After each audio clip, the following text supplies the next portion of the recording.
Bonsoir à tous. Merci d'être venus écouter celle que Jésus-Christ a choisie pour témoigner. Merci à vous tous. La vie de Nathalie Saraco, c'est tout un roman. Je vais vous laisser, lui laisser comment la joie de vous raconter sa conversion. C'était une jeune femme moderne, on l'appelle, réalisatrice de films qui allait fêter la joie d'avoir trouvé un producteur, ce qui est très important dans le cinéma puisque un film coûte très cher. Et donc elle était dans la joie, elle se rendait chez elle, elle avait rendez-vous avec des amis, elle conduisait sa voiture et là, le Seigneur en a voulu autrement. Et bien la suite, elle va vous la raconter. Voilà.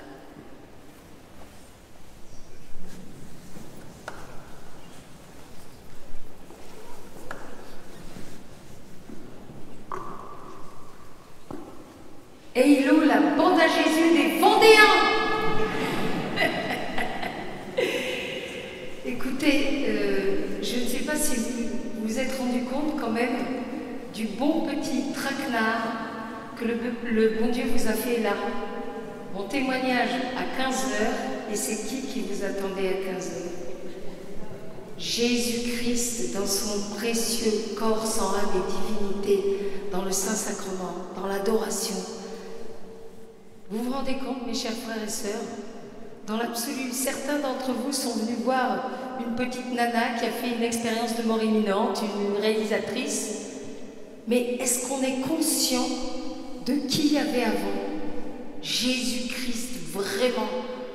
Vous vous rendez compte, le même Jésus-Christ qui est dans l'Eucharistie quand on communie. Franchement, c'est un truc de fou, quoi, dans l'absolu. Si on s'en rendait compte, nous tous, ben on serait en larmes. Oh, ça serait délirant, quoi. Imaginez si on disait aux gens dans la rue, même ceux qui ne croient pas, qui font des grimaces derrière le dos de l'église et des chrétiens, ils seraient là, waouh, où est-ce qu'il est Jésus? Tout le monde descendrait, quoi. Et vous vous rendez compte que c'est vraiment ce qui se passe là, dans l'adoration, mes chers frères et sœurs. Je vais te dire, c'est autre chose que la 5G, c'est l'Esprit Saint qui est là et qui nous irradie totalement de l'amour de Dieu. On en a besoin. Alors, bon, d'abord, je voudrais remercier ceux qui m'ont invité quand même. Alors, je voulais remercier d'abord je pense, ce saint prêtre, d'après son homélie de ce matin, l'abbé Dominique. Et puis également Joëlle Jessica qui m'a présenté, qui est une femme extraordinaire, et son groupe Angelico. Et puis la fraternité du Saint-Esprit aussi. Et puis vous tous, mes chers frères et sœurs, qui êtes venus alors qu'il pleut, alors que voilà, quoi. Et ben vraiment.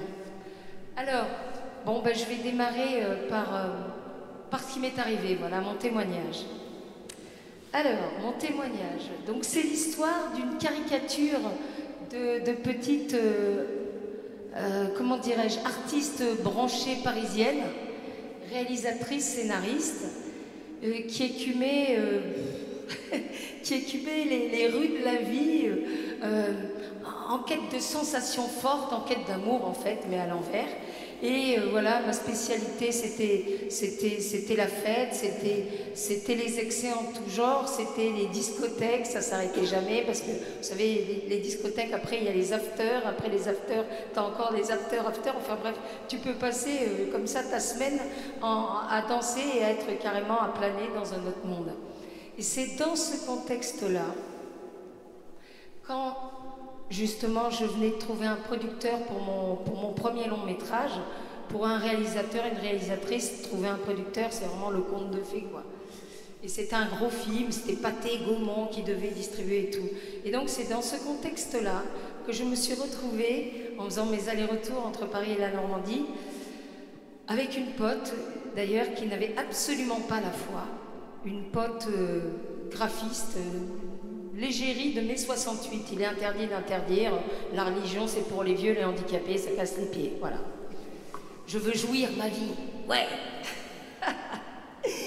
Et à l'époque, il faut savoir que j'avais quand même la foi. J'avais quand même la foi, mais j'avais une foi de tradition. Une foi de tradition que maman, enfin voilà, nous emmenait à la messe et tout. J'aimais le Seigneur, mais en fait, je voulais en faire qu'à ma tête.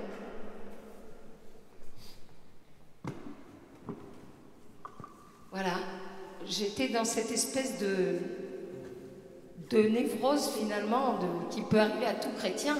que ta volonté soit faite, Seigneur, comme on dit dans notre Père, mais en même temps, que Dieu m'en préserve, parce que sa volonté, ça veut dire que je vais devoir faire des renoncements. Je vais devoir m'embrouiller pour lui. Et j'avais pas trop envie, quoi. Et donc, on était à 130 bien tassés sur l'autoroute avec ma pote, et j'étais, tenez-vous bien, quelques instants juste avant l'accident, j'étais en train de lui dire, ma petite chérie, quand même, n'attends pas que ce soit trop tard pour t'intéresser à Dieu. Qui te dit que c'est pas aujourd'hui le dernier jour de ta vie? J'étais en train de lui dire ça, et elle m'a répondu, oh, arrête! Juste avant que je lui dise ça, elle m'a répondu, parce que je lui parlais de Dieu, donc, et elle m'a dit, arrête, tu me saoules avec Dieu, tu me saoules avec Dieu. C'était ses dernières paroles. Et c'est là que je lui ai dit, mais ma chérie, qui te dit que c'est pas le dernier jour de ta vie, n'attends pas que ce soit trop tard pour t'intéresser à Dieu. Et à ce moment précis, donc elle conduisait, moi j'étais passagère, et je la vois au volant qui fait, ah! Alors je me retourne, et on doublait, on était sur la voie la plus rapide de gauche et tout, on doublait un camion, le camion il a eu un accident avec une voiture, bref, on s'est retrouvé avec une voiture catapultée, carrément comme un fauve, quoi, qui descendait presque genre du ciel, quoi, tu vois, paf, et qui est venu se tanker dans notre voiture, après, comme dans les films de James Bond, bah, on a failli se retrouver de l'autre côté de l'autoroute, enfin bref. Et donc, on s'est retrouvés toutes les deux, la voiture en lambeaux, hein, vraiment, et on s'est retrouvés toutes les deux, il y avait juste notre petit habitacle à nous deux, des deux gonzesses préservées, tout le reste, comme dans les films d'horreur, des barres métalliques, le pare-brise explosé, truc de ouf, quoi, vraiment. Et là, ma copine qui me disait quelques secondes avant, tu me saoules avec ton Dieu, lâche-moi, meuf. Et ben, elle était là, elle s'est mise à fondre en larmes. Donc on était prisonnières de la tôle, hein, et complètement sonnée, évidemment. Et elle m'a dit, Nathalie, c'est quoi tes prières? Viens, on prie. Et pour la petite anecdote, elle s'est convertie et c'est ma mère qui est devenue sa marraine, quand même. Ce jour-là, le Seigneur, il a fait un tir groupé, hein. C'était du lourd. Et donc, et en fait, voilà ce qui s'est passé. En fait, ça nous concerne tous plus ou moins. On a l'impression, tant qu'on est vivant, en plus ou moins bonne santé, on a l'impression, on sait que la mort, les accidents, tout ça, les maladies, ça existe, mais quelque part, inconsciemment, c'est toujours pour les autres. Et nous, on vit un peu comme si on était immortels, jusqu'au jour où ça te tombe dessus. Et là, les gars, il vaut mieux être prêt quand même. Parce qu'il s'agit de notre éternité. Alors voilà, à un moment donné, d'abord, le premier truc que je me suis dit, je sentais que je partais et tout, et j'ai dit, mais c'est pas possible, j'ai pas le temps de mourir, je viens de signer mon long métrage, mais enfin, qu'est-ce que c'est que ce bazar et tout, comme si la fausse chose, elle nous demandait notre avis.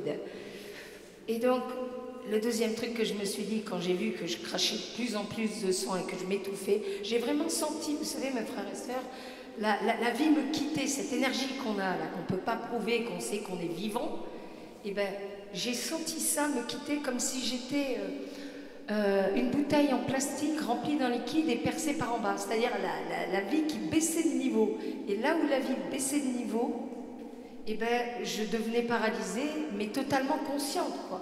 Et là, je me suis dit, waouh, je vais rendre mon souffle de vie et je ne suis pas confessée. Curieusement, là, tout se met en place. Là. Tu fais moins le margoulin, là. Et donc, je me suis retrouvée, donc c'est la froideur c'était vraiment la froideur qui m'envahissait complètement, enfin, voilà. Et là, j'étais dans la voiture, j'étais en réanimation, machin, et je me suis retrouvée d'un coup d'un seul, comme, je sais pas, propulsée, enfin, hop, je me suis retrouvée c'est difficile à décrire, en fait, parce que nos codes à nous, dans l'incarnation humaine, tout avait disparu, l'espace, le temps, tout ça, ça avait disparu. Et je me suis retrouvée à cette distance-là, mes chers frères et sœurs, à 50 cm du Sacré-Cœur de Jésus. Et je ne connaissais pas du tout, à cette époque, le Sacré-Cœur de Jésus. Non, non, pas du tout. Je ne connaissais pas la symbolique, rien. Alors, je me disais en tant que catho que le jour où je passerai de l'autre côté, j'espérais voir, me retrouver face au Seigneur et pas au corps nu, quoi. Mais là où j'ai été complètement scotchée, mes chers frères et sœurs, c'est que je me suis retrouvée face à Jésus-Christ en tunique blanche. Jésus-Christ qui pleurait à chaudes larmes. Jésus, notre Seigneur bien-aimé, qui a donné sa vie pour nous et aujourd'hui qui pleure à chaudes larmes. Jésus qui avait le visage défiguré par la souffrance. C'est un tel concentré de souffrance, mes chers frères et sœurs, que c'est complètement... enfin, on ne peut pas décrire. Vraiment, c'est comme si ces larmes, c'était de l'acide de souffrance. Et son cœur était sorti de la poitrine. Et son cœur était entouré d'une couronne d'épines.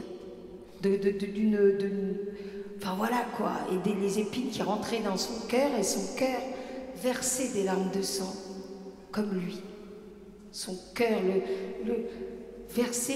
son cœur pleurait, versait des larmes de sang. Et les larmes du Christ et les larmes de son cœur venaient s'échouer dans mon pauvre cœur à moi. Parce que je savais que j'avais ma responsabilité dans ces larmes. Mais je ne veux pas casser l'ambiance, mais comme vous tous, les gars, comme vous tous, on est tous pécheurs. Il n'y a que la Vierge Marie, l'Immaculée Conception, qui est sans péché. Et vous savez, c'est pas la peine de tuer des gens, de braquer des banques ou de tuer des enfants pour être pécheur. Il suffit juste de manquer d'amour envers Dieu et envers les autres. Et c'est ça qui fait qu'après, tu blesses Dieu et tu blesses tes frères et sœurs. Et au passage, ça rend malheureux le péché. Donc toi, tu douilles aussi, en vrai. Donc, Jésus-Christ en larmes, et ça m'a complètement, anéanti, quoi. Et j'ai dit, on s'est parlé comme de cœur à cœur, j'ai dit, mais Seigneur, pourquoi pleures-tu? Et là, il m'a répondu, et il nous a répondu à nous tous, je pleure parce que vous êtes mes enfants chéris, parce que j'ai donné ma vie pour vous, parce que je ne sais plus quoi faire pour vous. Et qu'en échange, je n'ai que froideur, mépris et indifférence. Je pleure parce qu'il n'y a rien de plus douloureux que d'être rejeté par ce qu'on aime. Vous voyez, un petit peu comme une maman, un papa qui aurait donné sa vie pour ses gamins et qui se ferait renier, cracher dessus, frapper. Donc le Seigneur m'a vraiment fait sentir de manière incarnée sa souffrance. Et il m'a fait sentir que bien sûr, mes chers frères et sœurs, il y a nos péchés, nos transgressions. Ça brise le cœur de notre Seigneur. Évidemment. Mais pire que tout, vraiment, ce qui m'a été donné de comprendre de l'intérieur, c'est que ce qui blesse le plus notre Seigneur, ce qui le fait le plus pleurer, c'est notre froideur et notre indifférence à son amour, à son sacrifice, à son Eucharistie. À chaque fois, tous les jours, il y a des messes, plusieurs dans le monde entier, dans tous les patelins, il y a des messes tous les jours si on veut. Moi, je suis en Normandie, je fais des kilomètres, mais tous les jours, il me faut ma messe. Le Christ est ma plus grande addiction, c'est clair. Donc, notre froideur et notre indifférence. Et le pire du pire, ça vient de nous, soi-disant ses enfants.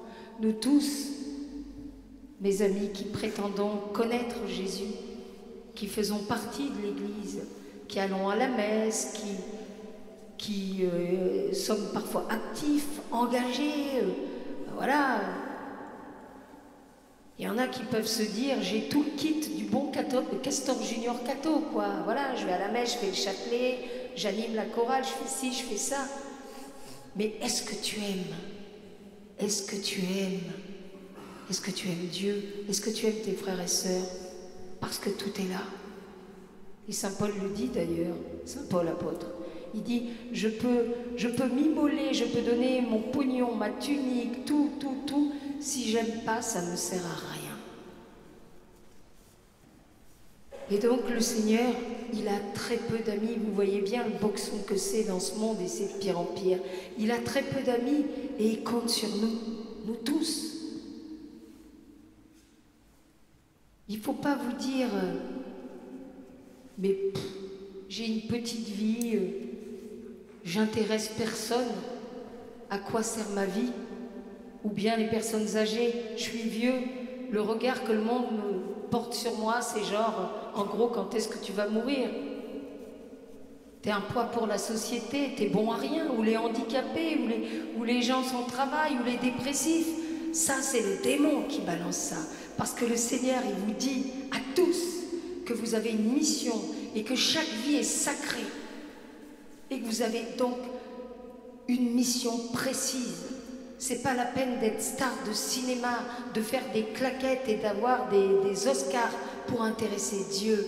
Il nous aime tous à la folie. Mes chers frères et sœurs, elle est là, la bonne nouvelle. Vous savez, et ce qui m'a été donné justement de ressentir aussi, il y a la tristesse, vraiment la souffrance du Christ parce qu'on l'aime pas avec le palpitant à la Marie-Madeleine, quoi. L'amour, les gars, l'amour, le Seigneur est totalement incarné. Vous savez, il veut être aimé par nous de manière incarnée. Comme un homme voudrait être aimé par son épouse pour ses beaux yeux et pas juste pour son compte en banque bien garni, quoi. Pour lui, Dieu est venu vivre une passion d'amour de dingo avec nous, ces petites brebis à l'ouest que nous sommes toutes. Le Seigneur attend notre réponse parce que l'amour, ça se passe à deux. Et donc, vous tous qui vous dites, mais quelle mission je peux avoir? Eh bien, vous savez quoi? Vous lui demandez à lui. Si tous les jours vous dites, et même ceux qui n'ont pas trop la foi, ceux qui sont là par hasard, il y a des personnes qui ont débarqué là aujourd'hui, qui sont venues par hasard, un peu par curiosité. Eh bien, c'est pour vous ça, et pour nous tous. Le Seigneur nous aime à la folie, le Seigneur t'aime à la folie. Le Seigneur mendie ton amour. Le Seigneur nous mendie notre amour à tous. Vous vous rendez compte? Il nous mendie notre amour, en plus du libre arbitre qu'il nous donne, de lui dire oui ou non. Il va, le seul saint, le tout-puissant, l'Éternel va jusqu'à nous mendier notre amour à nous. Pauvres personnes que nous sommes toutes, mais en même temps sacrées et uniques aux yeux de Dieu. Réjouissez-vous, il n'y a pas de petite vie. Et vous voyez, quand je dis que tout le monde a une mission, c'est clair. Même un grabataire sur un lit d'hôpital, même les vieux dans les EHPAD, à moitié à se baver dessus, ils ont une mission. Parce que tant qu'on est vivant, on a une mission.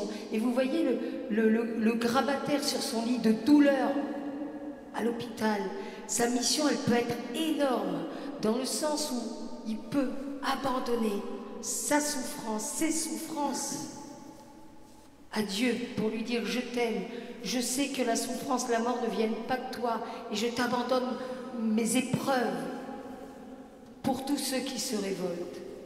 Et j'aimerais dire quelque chose à ce niveau-là, la souffrance et la mort. Vous voyez, avec tous les milliers de gens que je rencontre de partout, il y a pas mal de gens qui me disent, et qui sont à juste titre, quand tu n'es pas au courant, révoltés en me disant mais enfin, si Dieu existe, mais pourquoi ma belle-sœur machin a perdu son gamin d'une tumeur au cerveau? Pourquoi l'autre il est mort d'un accident de voiture en sortant de discothèque? Pourquoi les enfants perdent les parents? Pourquoi la faim dans le monde? Personne n'est épargné, même les animaux, les pauvres. On s'en prend tous plein la patate.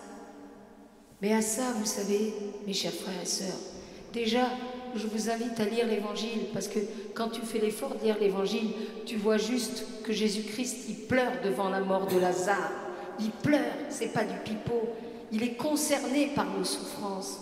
Quand on pleure, le Seigneur pleure avec nous. Quand on souffre, il souffre avec nous. Mais comme a dit Jésus, encore une fois, il faut lire l'Évangile. Vraiment, je vous tous les jours un petit peu, mes chers frères et sœurs, mais dans une époque où c'est la désinformation la plus complète, c'est essentiel de savoir réellement ce que nous dit le bon Dieu à travers son Verbe incarné, son Fils unique, Jésus-Christ. Vous lisez tous les jours, genre un petit verset, et vous méditez. Et ça va vous changer vraiment la vie. Et vous demandez à l'Esprit Saint de vous éclairer, parce que sinon ça peut être vite du chinois, quoi. Mais vraiment, notre Seigneur, il compte sur nous. Et quand on fait l'effort de lire l'Évangile, il dit à Ponce Pilate, alors il vient de se faire déjà fouetter, enfin, et il sait tout ce qu'il attend et tout. Ponce Pilate lui pose la question, le gouverneur, au moment juste avant d'être crucifié, il lui dit, alors, tu es donc roi? Et le Seigneur, il lui répond quoi par rapport à la souffrance, la mort? C'est pour nous tous ça. Il dit, oui, je suis roi, mais mon royaume n'est pas de ce monde. Si mon royaume était de ce monde, mes anges auraient combattu. Et en gros, tu n'aurais pas pu me mettre un doigt dessus. Donc vous voyez, quand on souffre, Dieu lui-même dit, on est sur terre, le prince de ce monde c'est Satan. Mais il n'est pas le plus fort, c'est Dieu le plus fort. Parce que Jésus-Christ a vaincu en toute éternité le mal et la mort. Il a ressuscité d'entre les morts, il est ressuscité et il n'a jamais péché. Donc n'ayons pas peur. Dans cette espèce de combat, de guerre spirituelle, hein. C'est vraiment une guerre spirituelle, mes chers frères et sœurs. Hein, encore pire que toutes les guerres qu'on peut imaginer. La guerre entre les gars de la bande à Jésus et ceux de la bande au cornu. Et cette guerre, elle commence dans notre cœur à nous, parce qu'on sent bien, quand d'un coup on laisse passer le Seigneur, on fait... En fait, tout est une question d'amour. On est là pourquoi sur terre? Pour aimer Dieu et pour être des passeurs de son amour. Tout est là. Le reste, c'est vraiment de la littérature. Vraiment. Et on sent aussi les combats à l'intérieur de nous quand on est poussé à faire des trucs un peu chelous, ou porter atteinte à notre prochain. Enfin bref. On sent qu'il y a ce combat. Et ce combat, il est mondial, il est cosmique. Et donc, voilà, pensez donc qu'on ne sait pas à quel moment on peut passer l'arme à gauche. Personne ne le sait. Moi, quand j'ai eu cet accident de voiture, maintenant qui remonte à pas loin de 15 ans, j'étais en pleine santé, j'allais faire mon long métrage. C'était le jour de ma vie où je me sentais indestructible. Et regardez, paf, on contrôle absolument rien du tout. C'est pour ça, si j'ai bien quelque chose à vous partager, c'est de vivre en état d'urgence, mais non pas dans une peur mortifère, mais pour vous recentrer sur l'essentiel. Si on regarde bien, tous, et même moi encore, on passe le 3/4 de notre temps à se laisser déborder par des bêtises, des trucs secondaires, quoi, qui nous pourrissent, qui nous bouffent, et qui nous empêchent d'être ces porteurs de l'amour de Dieu et de minimiser les choses, en fait, quoi. Et vraiment, oui, tant qu'il y a de la vie, il y a de l'espoir. Et donc, voilà, le Seigneur compte vraiment sur nous. Il a très peu d'amis. Et quand il m'a fait sentir de manière vraiment totale, avec mon être tout entier, mon corps, mon âme, mes cheveux, mes poils, tout l'être, l'incarnation, quand il m'a fait sentir vraiment son amour fou pour nous tous, j'ai été comme traversée par un frisson. Vous savez, comme quand il y a le vent dehors, paf, la fenêtre s'ouvre et puis il y a le vent qui passe dans la pièce et hop, on a un frisson. Et bien, il m'a fait sentir sous forme de frisson d'amour son amour fou pour nous tous, vraiment, qui que nous soyons. Vraiment, mes chers frères et sœurs, elle est là, la bonne nouvelle. On croit connaître Dieu, mais en fait, il est tellement plus que tout ce qu'on peut imaginer. On a tendance à l'enfermer d'une manière humaine, c'est-à-dire d'imiter à notre image, alors que Dieu, il est tellement plus que ce qu'on pense. Il est l'amour, il a créé toutes choses par amour, par bonté. Vous savez, quand on lit la Genèse, Adam et Ève, quand il créa toutes choses, l'Éternel. À chaque fois, tu as comme un gimmick dans la musique, tu as une phrase musicale qui dit Dieu créa, donc même les animaux, ils ont du prix aux yeux du bon Dieu, dites-vous bien. Il est le premier, le Seigneur, et c'est l'homme qui a été créé à son image, bien évidemment. Mais les animaux, il les aime. Et Dieu n'est pas une chose et son contraire. Il n'a pas créé pour détruire. Dieu, il est l'amour, la vérité, la vie et le bonheur, la joie. Et donc à chaque fois, il est écrit, Dieu créa et il vit que c'était bon. Donc il a créé par bonté, donc par amour. Et oui, la bonne nouvelle, elle est bien sûr qu'on n'est pas orphelin, que le Seigneur est venu s'incarner pour nous sauver sur la croix, que Jésus est ressuscité d'entre les morts, qu'il a vaincu le mal. Ok, mais l'autre bonne nouvelle, vraiment, c'est quoi? C'est que le Seigneur nous aime à la folie. Vous tous, mes chers frères et sœurs qui êtes là dans l'assemblée, qui avez des croix, des maladies, des pathologies, vous tous qui voyez souffrir un être cher et que vous ne pouvez rien faire et que vous le voyez décliner jour après jour, dites-vous bien que vous n'êtes pas tout seul, dites-vous bien que Dieu vous aime à la folie. On est tous son fils et sa fille préférés, bien-aimés. Et ceux qui pensent d'entre vous qu'ils ont commis des actes odieux, impardonnables, eh bien non. Dieu, sa toute-puissance, c'est son amour fou pour nous tous qui que nous soyons, et sa miséricorde, son pardon. Son pardon, elle est là, la toute-puissance de Dieu, son amour et son pardon. Ne vous fermez pas vous-même les portes du ciel, comme a fait Judas. Vous voyez, ils ont été deux à trahir le Christ.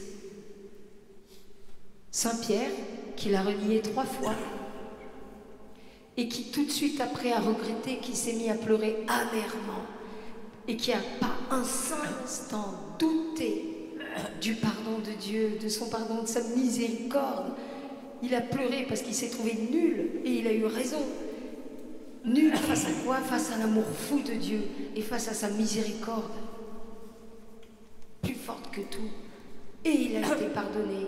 Tandis que Judas s'est dit, il est devenu son propre juge lui-même. Il a pensé que ce qu'il avait commis, c'était impardonnable. Du coup, il a pas laissé le pardon de Dieu et sa miséricorde passer à travers la noirceur du mal de son péché. Et il s'est suicidé. Donc oui, on devrait tous avoir la banane tellement ce Sacré-Cœur de Jésus nous aime. Vous les Vendéens, le Sacré-Cœur, je crois savoir que ça a une importance particulière pour vous. Donc pensez que le Sacré-Cœur, c'est son amour fou et qu'avec Dieu, il n'est jamais trop tard. Et vous qui avez ignoré le bon Dieu toute votre vie, eh bien, il est là, il vous accueille jusqu'au dernier moment. C'est le bon larron sur la croix qui a fait pire que pendre. Et au moment de rendre l'âme, il regrette, il fait un acte de repentance. Et le bon Dieu, il accueille, il lui dit en vérité, aujourd'hui même, tu seras avec moi en paradis. C'est extraordinaire. Alors, vous voyez, cette lutte, cette vraie guerre, elle existe. Et il faut prier pour que nous, ses enfants, son Église, et tous ceux qui se sentent attirés par le Seigneur, et pour l'instant ils sont en cheminement, il faut prier vraiment l'Esprit Saint pour nous préserver de l'esprit du monde. L'esprit du monde, ça devient en si peu de temps, mais c'est surréaliste, quoi, ce qui se passe. Et vous savez, il y a un signe de la fin des temps. C'est l'inversion des valeurs. L'inversion. Et on est en plein dedans. C'est Isaïe qui le dit, il nous prévient. Le bien qu'on appelle mal et le mal qu'on appelle bien. Et n'oublions pas que l'ennemi, c'est juste Satan, et que sa spécialité, c'est de nous manipuler. Il nous fait la danse du ventre pour nous faire croire que finalement, pour nous pousser à faire des actes contre l'amour de Dieu et finalement contre nos frères et contre nous-mêmes, tout ça est lié. En nous faisant croire que ils nous poussent par amour, par charité. On n'a jamais entendu parler autant chez les non-croyants d'écoute, de fraternité, de tolérance, de mots comme ça empruntés finalement à la spiritualité. Voilà, le démon se sert, il te dit aujourd'hui, le pompon, tu vois, c'est qu'aujourd'hui, et c'est déjà bien ancré dans les consciences, on nous dit que c'est un acte fraternel et solidaire et citoyen que l'euthanasie. Vous vous rendez compte? Donner la mort et se donner la mort. Alors aujourd'hui, la question c'est pas est-ce que vous êtes pour ou contre l'euthanasie, ou moi si je suis pour ou contre, on s'en fout complètement. En tant que croyant, que chercheur de Dieu, on doit se poser la question, mais en la posant à Dieu. Et toi, Éternel, notre Dieu, Père, Fils et Saint-Esprit, est-ce que tu es pour donner la mort? Est-ce que tu es pour l'euthanasie? La réponse, mes chers frères et sœurs, elle est dans la Bible. Le livre de l'Exode, fin, chapitre 20, tu ne tueras point. Soyons vigilants pour ne pas nous faire polluer par l'esprit du monde, par cette inversion totale des valeurs, qui, au lieu de toutes les manières, la marque de Dieu, c'est la joie, c'est la vie, c'est la force, c'est la paix. Cette fameuse paix qui manque au monde, si le monde savait que c'est Dieu, il serait transfiguré. Et la marque de l'ennemi, c'est l'angoisse, c'est la peur, c'est la colère, c'est le déséquilibre, c'est la dépression. Et oui, on va vers une espèce de burn-out mondial. Mais pourquoi, mes chers frères et sœurs? Parce que nous nous éloignons tous plus ou moins de la vérité, de Dieu, de son projet d'amour. À nous de rester fermes. À nous, si nous, les chrétiens, si tous les chercheurs de Dieu, tous les hommes de bonne volonté se mettent à épouser la charte du monde qui est clairement antichrist, alors qu'est-ce qui va advenir de l'Église? Au début, ils étaient 12 apôtres, les gars, et ils ont évangélisé la terre entière. On est 1,4 milliard catholiques dans le monde entier. Et aujourd'hui, 1,4 milliard et puis tu as les églises qui se vident, qui sont transformées. Alors on a les boules quand on voit une église détruite ou transformée en discothèque ou en je sais pas quoi. Mais est-ce qu'on n'a pas notre part là-dedans? Donc vraiment il faut prier l'Esprit Saint pour être vigilant. Vous voyez, le Seigneur, quand on a un doute, il faut se recentrer sur sa parole. C'est pas parce qu'on a des enfants ou des amis, par exemple, qui sont homosexuels et parce qu'on les aime, qu'on doit dire c'est bien, mais non, le bon Dieu il comprend et tout. Oui, le jugement appartient à Dieu. Mais il est écrit quoi? Dieu créa Adam et Ève. Il ne créa pas deux Adam ou deux Ève. Et vous voyez, je vous partage ça, c'est trop mignon. Ça va, vous tenez le coup, je suis pas trop longue? Ça va, vous me dites hein? C'est ça les femmes amoureuses. Moi je suis une amoureuse du Christ, donc je suis bavarde en plus. Oui, j'ai vécu une expérience via les réseaux sociaux d'un couple de lesbiennes. Toutes les deux croyantes et mal à l'aise dans leur truc, et ça s'est passé sur quand même assez de temps. Et elles m'écrivaient, je leur répondais, des Canadiennes. Et puis maintenant, donc deux jeunes femmes mignonnes et tout, et ben elles ont décidé toutes les deux de vivre cet amour. C'est pas un mal d'aimer quelqu'un du même sexe, mais il ne faut pas, de toute façon c'est, voilà, l'amour. Mais vous me corrigez, Père, si je dis des bêtises, hein. Mais c'est de passer à l'acte sexuel. Voilà, vous comprenez? Donc, ces deux filles aujourd'hui, ces deux Canadiennes, eh ben, elles ont décidé, et c'est une affaire qui roule depuis 1 an, d'offrir leur attirance, les choses sexuelles, tout ça physique, à Jésus et à Marie, pour leur dire ben, je t'aime, et pour tous ceux qui vivent la même situation mais qui ne sont pas conscients. Et elles m'ont dit qu'elles n'ont jamais été aussi proches maintenant qu'avant. Elles prient ensemble, elles se donnent les moyens et tout. Et c'est super beau, quoi. C'est super beau. Donc, on peut tous y arriver.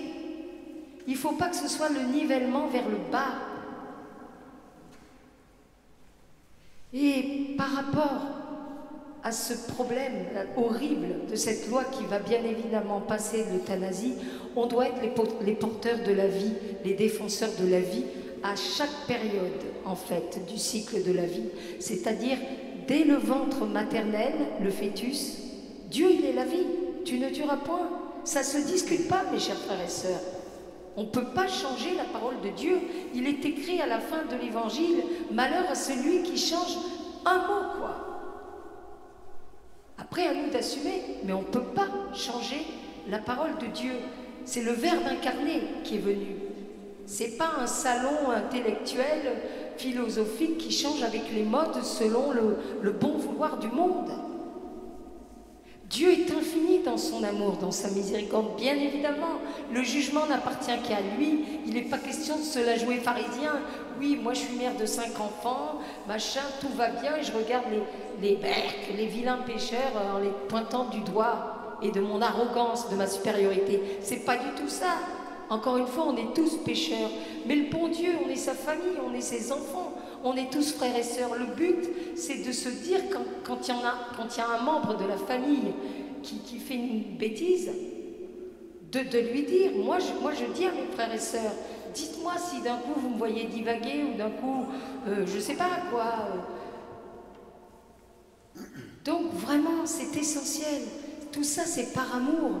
Et vous savez, quand on dit à notre prochain, attention, là tu t'apprêtes à faire un acte qui n'est pas bon, tu vas en souffrir et tu vas faire souffrir le Seigneur, tu vas en souffrir et tu vas faire souffrir d'autres personnes. C'est par amour. Vous savez, c'est comme si là, on voyait quelqu'un rentrer dans une voiture piégée et qu'on n'ose pas lui dire la voiture est piégée. Mais attends, non-assistance en personne en danger de mort. Là, ça serait de ne pas dire à nos frères et sœurs qu'il y a quelque chose qui ne va pas dans nos vies.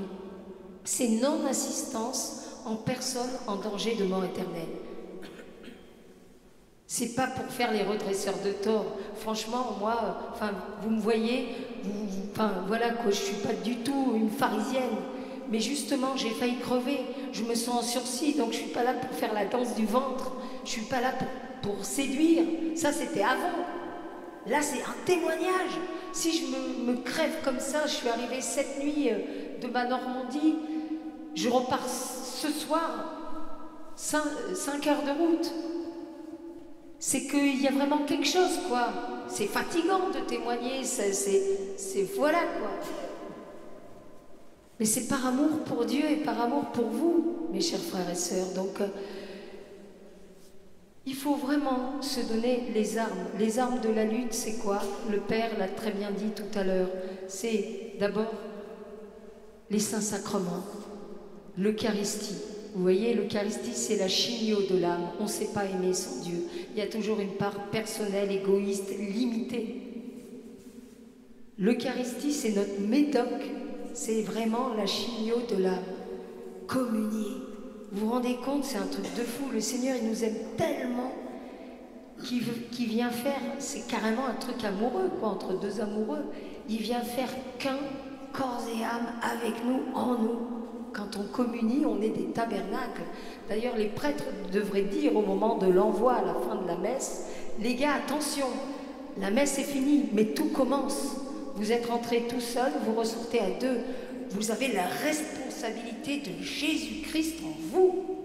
Franchement, s'il y avait Jésus-Christ là tout de suite dans l'église, on serait en larmes, la morvelle, à genoux, en train de pleurer, de se frapper la poitrine. D'accord? Et quand on communie, non seulement il est là, mais il est en nous mélangé. La responsabilité. Waouh! On ne s'en rend pas bien compte. Et qui dit la communion, ça c'est vraiment les armes de la lutte spirituelle. L'Eucharistie, mais qui dit communion, dit, dit quoi? Allons les Vendéens. Confession.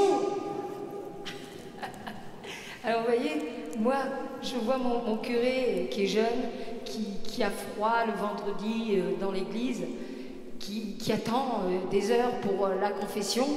T'as genre une mémé ou deux, quoi. Et puis par contre, à la grande messe du dimanche, eh ben, c'est blindé et tout le monde fait la queue pour communier, bien fier, quoi, un peu. Je mérite Dieu le bidon en avant, quoi. Je vais communier et tout, machin. Dit, le Christ, c'est pas un McDo, c'est pas un drive, c'est pas un self-service. Vous voyez, on va communier, mais dans quel état on communie? Voilà, je parle de moi. Moi, je suis une caricature d'artiste, ça veut dire... pas très... on est dans une église, je peux pas dire le mot, mais ça commence par un B. On va dire que voilà, je suis pas une ménagère, quoi, d'accord? Mais quand j'invite des potes à venir chez moi prendre l'apéro, qu'est-ce que je fais? J'essaie de faire la maison belle. Je plante derrière d'autres trucs, j'essaie de faire beau, accueillant, d'accord? Pourtant, j'invite qui? Des gens comme moi, des pécheurs. Et alors quoi? Quand on communie, vous vous rendez compte? Qui c'est qu'on invite à l'intérieur de nous? C'est qui? Mais c'est Dieu, Dieu fait homme. Et dans quel état debout de nos péchés on va le recevoir, les gars? Clairement, les premiers à convertir, c'est pas les autres, c'est nous. C'est nous, les gars, c'est nous. Prions pour avoir cette humilité. Vraiment. Et je termine, là, c'est la fin, vous inquiétez pas. Je suis marseillaise en même temps, hein. Bon.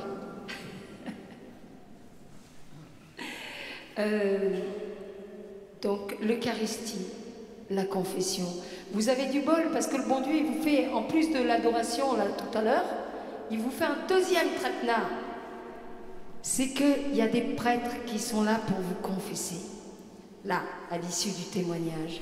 Et vraiment, mes chers frères et sœurs, moi, quand j'ai failli crever, j'étais en bonne santé, j'étais soi-disant invulnérable et tout, jeune, enfin tout ce que tu veux, et paf! Vraiment. N'attendez pas, ne vous confessez pas une fois l'an quand c'est Pâques. Oh, soyons fous, 2 fois l'an quand c'est aussi Noël. La confession, c'est ton âme qui passe au Karcher, quoi, de la miséricorde. On en a besoin. Alors quand on se confesse, il faut évidemment pas y aller en se disant bon, je me confesse et après j'y retourne, je vais tromper ma femme avec ma secrétaire. Il faut y aller vraiment avec de bonne disposition du cœur. Et puis si on les a pas, ben on se confesse de ne pas les avoir. De toute façon, il faut être cash avec le Seigneur. Il est au courant de tout. Mais voilà, la confession, c'est énorme. Moi, je suis passée par tous les caps. Hein. Quand alors là, le démon, il vient même nous manipuler là. Moi, il m'a fait le coup pendant des années par rapport à un péché en me disant « Mais qu'est-ce que tu vas te confesser ?» À chaque fois, quelques temps après, tu te confesses et tu recommences toujours le même péché. C'est limite blasphématoire ton histoire de te confesser. Tu prends le bon Dieu pour un idiot. Fais d'abord, voilà quoi, sors-toi de ce péché et puis voilà. Sauf que, d'abord, comme dit saint Augustin, si tu attends d'être saint pour aimer Dieu, alors tu ne l'aimeras jamais. Mais justement, on va prendre la grâce, la force, l'énergie, l'aide, quand on va se confesser pour lutter contre le mal qui est en nous. Et à force de confession, à force de ne pas baisser la garde, et bien le Seigneur a réussi à me délivrer de ce péché, mais il faut toujours être sur ses gardes. Parce que c'était il y a quelque temps, j'ai dit, ok, super, ce dossier c'est réglé, ce péché c'est fini. Penses-tu, malheur? J'ai dit ça, ils sont venus à 7, les démons. En fait, la conversion, mes chers frères et sœurs, c'est-à-dire la lutte contre nos mauvaises tendances qui font pleurer le cœur de Jésus et celui de Marie, et qui nous mettent mal, ça met mal de faire le mal, ça met mal, c'est pas vrai, t'es pas dans la paix. Souvent les gens qui vivent de manière superficielle, ils détestent se retrouver avec eux-mêmes dans le silence, il leur faut toujours la télé allumée, la musique, le machin, des gens ils flippent. Donc voilà quoi, la conversion c'est jusqu'à la fin, c'est une lutte jusqu'au dernier moment de rendre l'âme. Donc le traquenard en question, n'attendez pas. Vous savez, vous prenez, j'espère, votre douche tous les jours, quoi. Pas une fois l'an, ou alors ça craint les Vendéens, là. Ben, c'est ça la confession, vous comprenez? C'est essentiel, c'est pas un truc de vieux. Il faut profiter tant qu'on est en chemin. Parce que justement, ça m'emmène à ce qui s'est passé, et je conclus. Donc, alors, l'Eucharistie, la confession, la prière, la Vierge Marie. Et vous savez quoi, un truc qui peut bloquer plein de gens? Le chapelet. Moi, je faisais partie des Burke le chapelet. Ça veut dire quoi? Burke le chapelet? Non. Le chapelet, pour moi, c'était fait pour les curés, les bonnes sœurs ou les vieux, ou ceux qui avaient du temps. Voilà, moi, j'avais trop de choses extraordinaires à faire. Donc, voilà, c'était pour les autres. Et à force, donc je me suis dit, la Vierge Marie quand même, à chaque fois qu'elle apparaît, paf, elle brandit quoi? Le chapelet. Donc il y a quand même un truc à creuser. Et donc je me suis forcée à commencer à dire le chapelet. Je vous raconte pas, je crois que ça fait partie des pires moments de ma vie. Je n'en pouvais plus. Ces prières répétitives, toujours les mêmes, les grains du chapelet, mais vous savez, c'était des poids comme les forçats dans l'ancien temps, avec l'échelle. Ah, j'en pouvais plus. Mais je me suis accrochée. Et un jour, va savoir pourquoi. Paf! Les grains de chapelet, ça s'est transformé en grains de joie, en grains d'extasie, de dingo, d'amour, quoi. Et Dieu, et maintenant, quand je passe un jour sans faire mon chapelet, je suis en manque, je suis pas bien, enfin voilà quoi. Et le chapelet, c'est vraiment une arme, c'est pas des bêtises. C'est vraiment une arme dans cette guerre spirituelle. Tu m'étonnes, tu pries la Vierge Marie, tu fais le credo, tu fais gloire au Père, au Fils et au Saint-Esprit, les Notre Père, bah attends, c'est clair et net. Et puis voilà, et il vaut mieux faire une dizaine par jour, c'est pas violent les gars, une dizaine, ça va vous prendre quoi? 6 minutes, ok? Il vaut mieux faire une dizaine par jour, mais en prenant son temps. Non pas en disant le chapelet, mais en vivant le chapelet. Regardez, quand on fait souvent le chapelet à plusieurs, on est là. Je vous salue Marie, pleine de grâce, Magdalene, le Seigneur est avec vous, vous êtes bénie. Attends, gars, dans ta vie, est-ce que tu parles comme ça à ton frère? Tu lui dis pas... Tu prends ton temps, tu l'écoutes. Pourquoi on ferait ça avec Dieu, avec Marie? Mais qu'est-ce que c'est que ce bazar? Donc oui, vous voyez, ce que je vous donne, c'est des vraies clés. Là, c'est le dimanche du congrès mission. Pour être missionnaire, donnez-vous les moyens de la rencontre du cœur avec Dieu. Sinon, vous allez juste faire un peu de bruit, vous aurez des sourires niais, mais qui ne seront pas le fruit de la vraie joie, de la rencontre amoureuse avec Dieu. Parce que qu'est-ce qui rend heureux sur terre?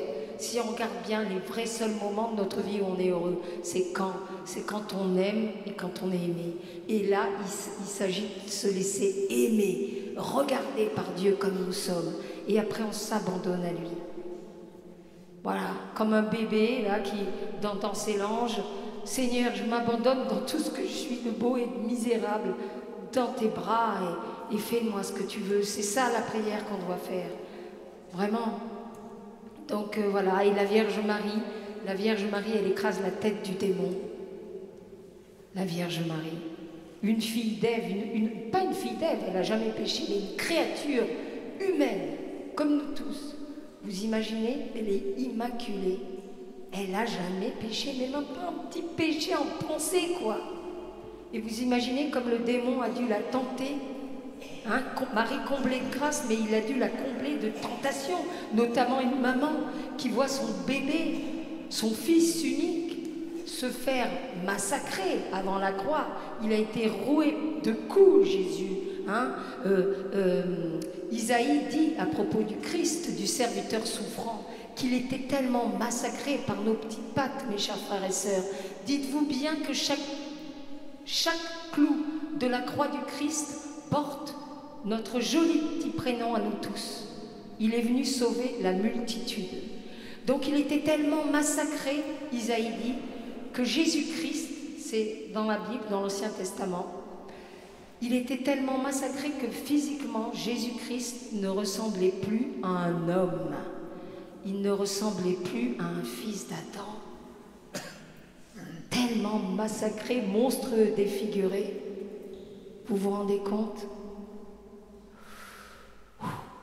Et la Vierge Marie, son enfant, elle ne s'est pas révoltée, elle s'est abandonnée jusqu'au pied de la croix. Elle était debout, elle était digne. Mais digne parce que complètement abandonnée à Dieu. Jésus il dit, vous tous qui péchez sous le bois du fardeau, vous tous qui avez des épreuves, des croix, abandonnez-moi votre joug, votre croix, vos épreuves. Ça deviendra supportable avec lui, léger. Et ça, j'en fais l'expérience. J'en fais l'expérience. Je m'occupe de ma petite maman qui m'a eu sur le tard, qui a 95 ans, qui est sur un fauteuil roulant, qui a l'Alzheimer et le Parkinson, et je suis seule, totalement seule à m'occuper d'elle. Et c'est pas facile. Mais quand tu abandonnes tout à Dieu, tout devient différent. Vraiment. Et vous voyez, ce qui est fondamental, c'est de voir, de prier pour voir à travers le visage de nos frères et sœurs, à commencer par ceux qui nous énervent. Il y en a. Hein? Eh bien, de prier pour voir Jésus. Il n'y a pas très longtemps, ma maman, qui perd la tête et tout, elle me pourrissait alors que je ne savais plus quoi faire pour elle et tout. Et à un moment donné, c'était très très dur et j'ai craqué. Et je suis partie maman est hospitalisée à domicile au rez-de-chaussée et je suis partie au premier étage où il y a mon lieu de prière. C'est important de se faire un lieu de prière, les gars, vraiment. Il faut qu'on ait une intimité avec Dieu. On ne peut pas se contenter de prier qu'en assemblée tout le temps. Il faut qu'il y ait ce cœur à cœur amoureux avec lui, comme un couple, quoi, qui a besoin de se retrouver dans l'intimité. Et donc, ma maman m'avait tellement pourrie, je savais plus quoi faire, quoi. Et je suis montée prier et je me suis mise à pleurer, ce qui est vraiment... Je prends sur moi, c'est pas mon style, quoi. Et là, ma prière, c'est trop mignon. J'ai dit, Seigneur, je t'en prie, donne-moi la grâce de voir ma petite mère, non pas avec mon regard à moi, mon prisme, mon regard, si légitime est-il, soit-il. Donne-moi la grâce de voir maman, non pas avec mes yeux, mais avec tes yeux à toi, Seigneur.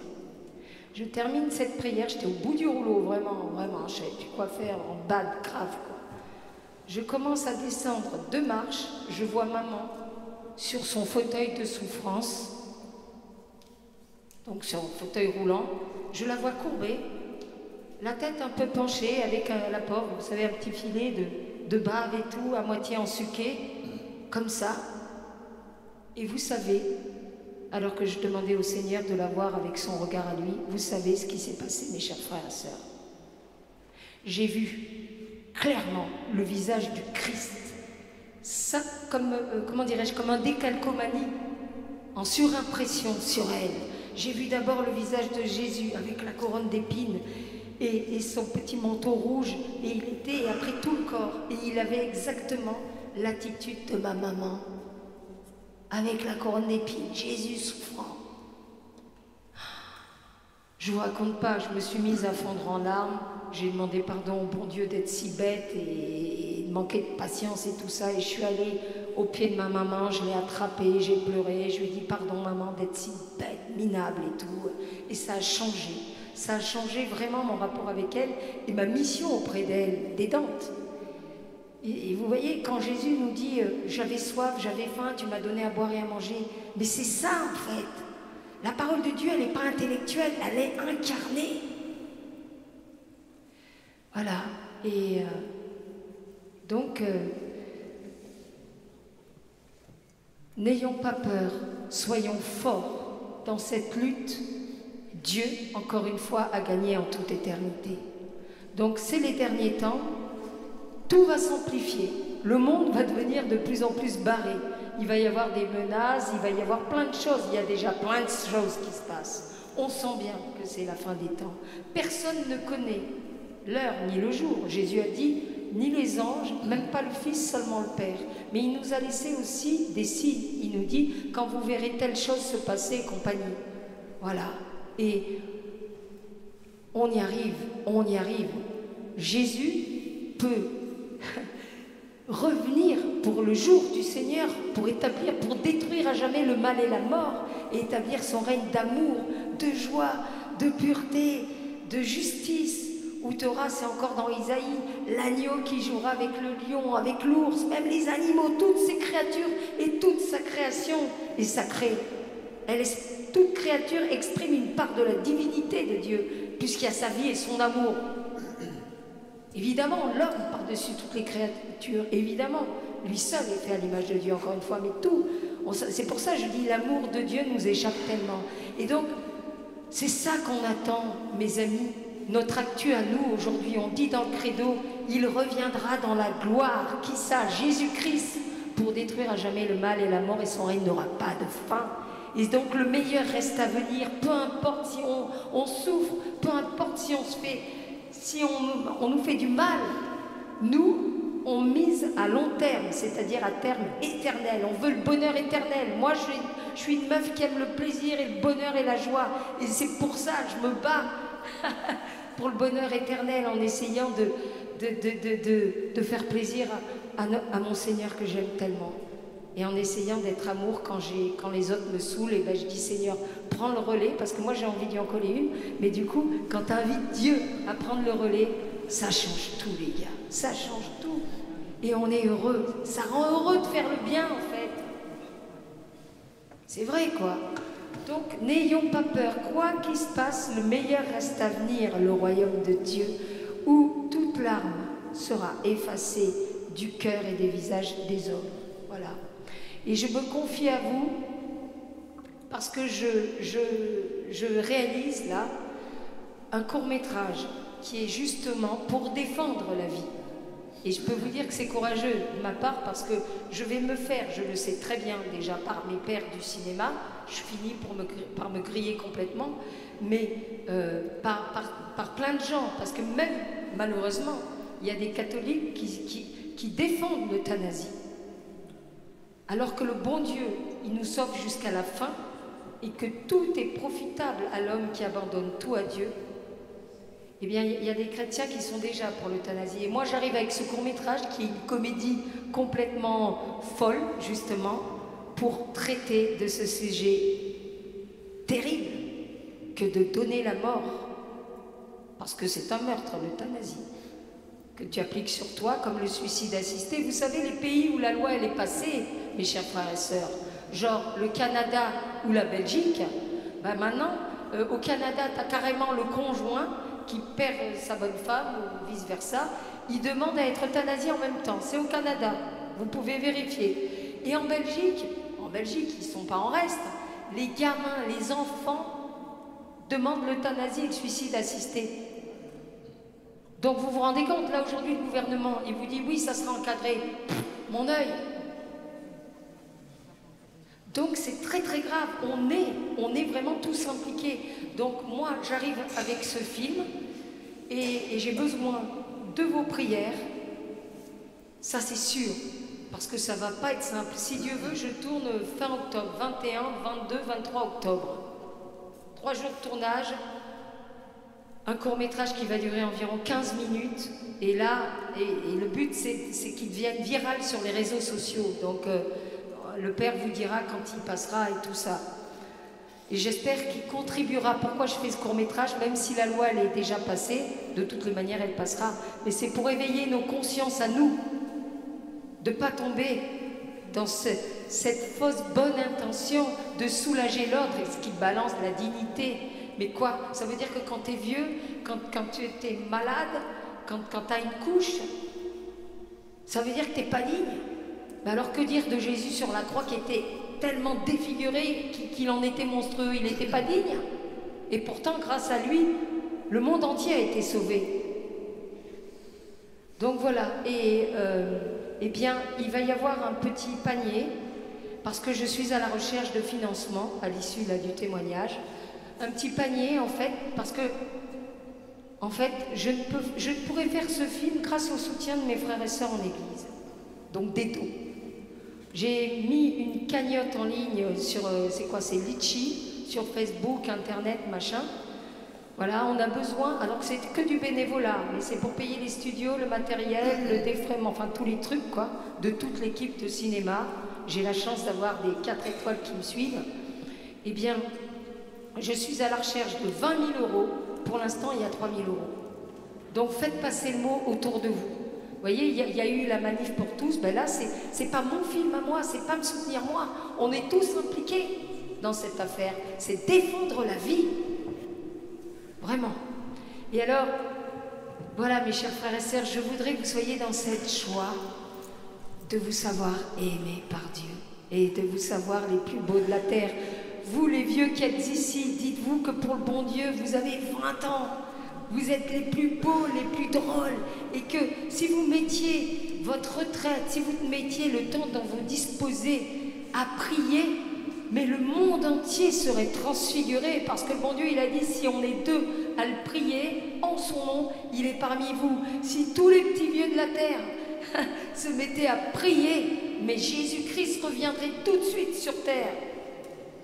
Donc voilà, soyons heureux. On est tous des princes et des princesses, fils et filles de rois, de l'Éternel, notre Dieu Tout-Puissant. Donc soyons fiers, soyons heureux. Repartons le cœur joyeux, la tête et le cœur haut.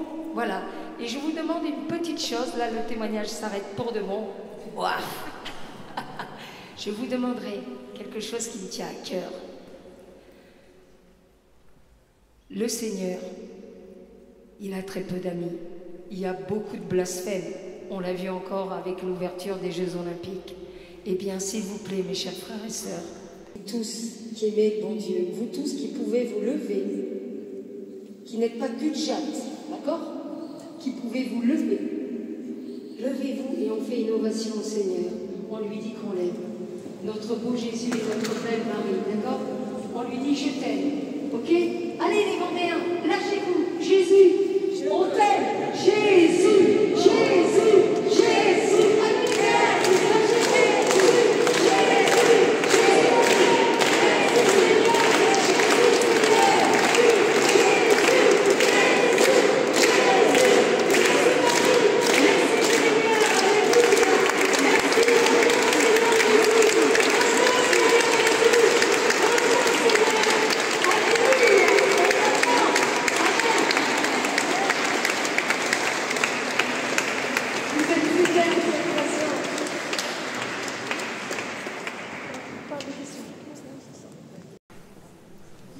Merci pour votre intervention, pour le témoignage et l'exhortation.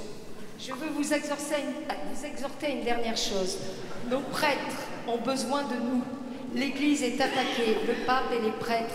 Plus il y a des trucs que le démon sort de son chapeau de l'horreur, plus il faut être derrière nos prêtres, les soutenir.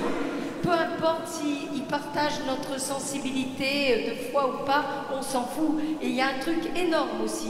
Le démon, il n'y a qu'une seule fois. Après, tu as des gens qui sont plus proches, par exemple, du pape François et d'autres de Benoît XVI. Mais dans tous les cas, on reste dans l'église. Au niveau des curés, il y en a des plus tradis, des plus modernes. Mais on s'en fout, ce sont nos prêtres. Sans nos prêtres, les gars, il n'y aurait plus d'Eucharistie, il n'y aurait plus de confession, ça serait l'horreur, quoi. Donc soutenons nos prêtres, vraiment, soyons derrière eux et merci. Et vraiment, vous avez de la chance d'avoir ce pasteur-là.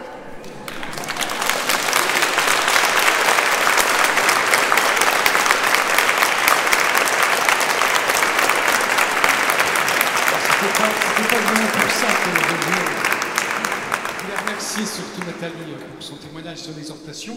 Il y a une chose que j'ai compris, c'est qu'il fallait que je prenne plus d'une douche par an. Donc là, je vais me corriger.